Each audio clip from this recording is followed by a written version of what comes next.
कौतुक आणि स्तुती करत होते आणि विशेषतः हे दोन्ही कुटुंबांनी आणि विशेषतः पक्षाने एकत्रित यायला पाहिजे ही जी भावना व्यक्त करत असताना निवळ फक्त एक निवडणुकीची सीट मिळाली नाही म्हणून आता ते अशा टीका करतायत, आरोप करतायत. अर्थात ज्या पक्षामध्ये आलेत त्या पक्षामधूनच त्यांना स्क्रिप्ट दिल्यामुळे त्यांना ते सर्व गोष्टी बोलावे लागत आहेत.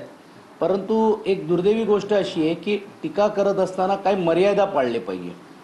आणि आपण पाहिलं असेल की त्यांना जी सीट जी हवी होती ती आमची सिटिंग सीट होती.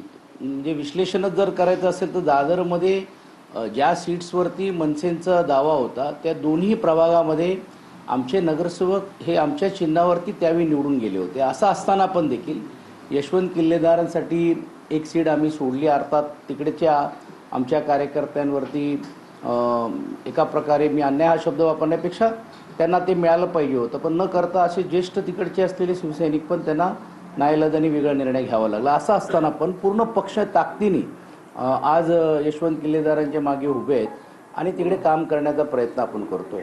तर मला वाटतं एक सीट नाही मिळाली आणि तीही प्रभाग कुठचा जिकडे त्यांचा दूरहून संबंध नाही आहे. म्हणजे ते त्या भागाचे माजी प्रभाग नगरसेवक होते, परंतु ज्या प्रभागामधून ते अपेक्षित होते ती आणि काम त्यांनी चालू केलं तर ते त्याचं आरक्षण झालं.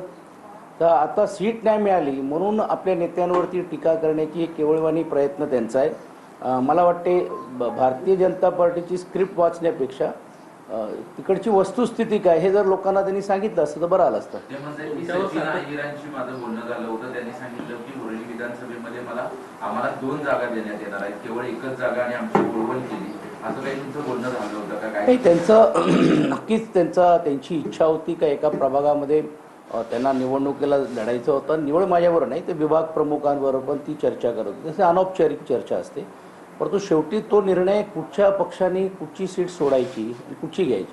आता वरळी जिजामाता नगरसारख्या विभागामध्ये आम्ही पण आमची सीट सोडली ना. तिकडे देखील आजही कार्यकर्त्यांची नाराजगी आहे, ती देखील आम्ही दूर करण्याचा प्रयत्न केला आहे, करतोय. आणि तिकडच्याही प्रभागामध्ये आमच्याकडनंच दुर्दैवाने बंडखोरी झालेली आहे असं त्यांची समजूत घालण्याचा प्रयत्न झाला, पण ते होऊ शकला नाही. असं असलं तरी देखील पक्ष म्हणून आम्ही त्याच्या बाजूला पूर्ण ताकदीने उभे राहिलो. तर तो प्रभाग आम्ही घेतला आणि तो प्रभाग दिला. तर ही तडजोडीची भूमिका ज्यावी असते आणि विशेषतः जसं राजसाहेबांनी आणि उद्धवजींनी हे स्पष्ट केलं की सीटसाठी कुठेतरी भांडण आपण करतोय हा चित्र लोकांसमोर जाता कामा नये. आणि म्हणून वरळीमध्ये विधानसभेमध्ये तसं आम्ही आमच्या सिटिंग सीट्स जे आमच्या याच्यावरतून निवडून आले होते ते देखील देण्याची भूमिका आम्ही घेतली. काही ठिकाणी जिकडे त्यांचे आले होते पण त्यांच्यातला नगरसेवक आज राहिला नाही, तरी देखील ती सीट्स आम्ही सोडल्या. भावाभावाची युती झाली आणि आता उद्धव ठाकरे हे मनसे हा पक्षच कब्जा करण्याच्या प्रयत्नात आहेत. कुठेतरी हिरवीकरण आमचं देखील करण्याचा त्यांचा प्रयत्न आहे, त्यामुळे अशा पद्धतीचा मला निर्णय घ्यावा लागला असं देखील एक गंभीर आरोप त्यांच्यावर. मग उशिरा का केला? ज्यावेळी हे 4-5 महिने अगोदर ज्यावेळी होत होते त्यावेळी या सर्व प्रक्रियेमध्ये ते होते. सर्व प्रक्रियेमध्ये त्यांनी पुढाकार घेण्याचं काम खालच्या स्तरावरती किंवा त्यांना दिलेल्या ज्या जबाबदारी आहे ते करण्याचं काम केलं. मग अचानकच त्यांना हे आता 5-6 महिन्यानंतर हा कुठचा साक्षात्कार झालं आणि कुठचा ब्लड टेस्ट त्यांनी केला तर हे बघावं लागेल.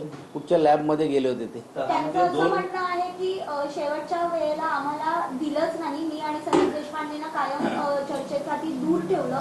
त्याचं कारण वरतूनच आम्हाला सांगण्यात आलं होतं की आम्हाला दोघांना दूर ठेवायचं, म्हणजे संदीप देशपांडे आणि दुधी. 2 ठाकरेंमध्ये तह झाला. 2 ठाकरे ज्यावेळेस एकत्र येणार होते त्यावेळेस 2 किल्ले सरेंडर केले होते राज ठाकरेंना. त्याच्यामध्ये संतोष दोरी आणि संदीप देशपांडे यांचा समावेश होतो. आमच्या दोघांना बाजूला ठेवायचं तर आपली आघाडीची चर्चा पुढे जाईल अशा पद्धतीचा तो तह होता. असं कुठच्याही प्रकारचा कोणी कुठच्या पक्षातल्या कुठच्या नेत्यांना आणायचं आहे हा कधीही चर्चा झालेली नाही आहे.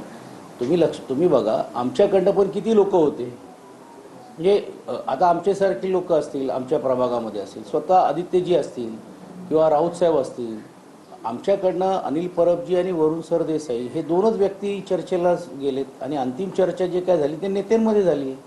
आणि आम्हाला जिकडे जिकडे जे काही गोष्टी बोलायचं असेल ते आम्ही आमच्या नेत्यांशी चर्चा करूनच केलेली. तर अर्थात त्यांच्या वतीने पण देखील 2 ज्येष्ठ नेते बाळा नांदगावकरजी आणि नितीन सरदेसाई हे प्रतिनिधी होते. आता त्यांना त्यांची भूमिका काय मांडायची असेल तर त्यांच्याकडे मांडू शकले असते, पण आता चर्चेमध्येच सर्वांना बोलून घ्यायचं हा तो त्या पक्षाचा निर्णय. आणि मला असं वाटत नाही अशातली काही भूमिका त्यांच्या पक्षात पण घेतली गेलेली आहे. त्यांनाही विश्वासात काही गोष्टीवरती घेतले गेले असतील.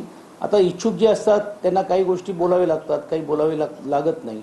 तोच एक स्ट्रॅटेजीचा भाग असेल. पण जिकडे चर्चेचा विषय आमच्याकडनं असं कुठच्याही प्रकारे ह्याला तुम्ही बोलवा, ह्याला आम्ही बोलणार नाही, ह्याला आम्ही बसवणार नाही असं नाही आहे. आणि निवळ इकडे नाही तर पूर्ण राज्यभरामध्ये काही काही कार्यकर्ते जे आमच्याकडनं तिकडे गेलेले आहेत आणि ती कटुता प्रचाराच्या माध्यमातून किंवा वैयक्तिक माध्यमातून असं असताना आपण ही युती मनापासून करतोय. म्हणून कुठचाही राग रोष न ठेवता सर्वांबरोबर चर्चा करण्याची तयारी पूर्ण राज्यभर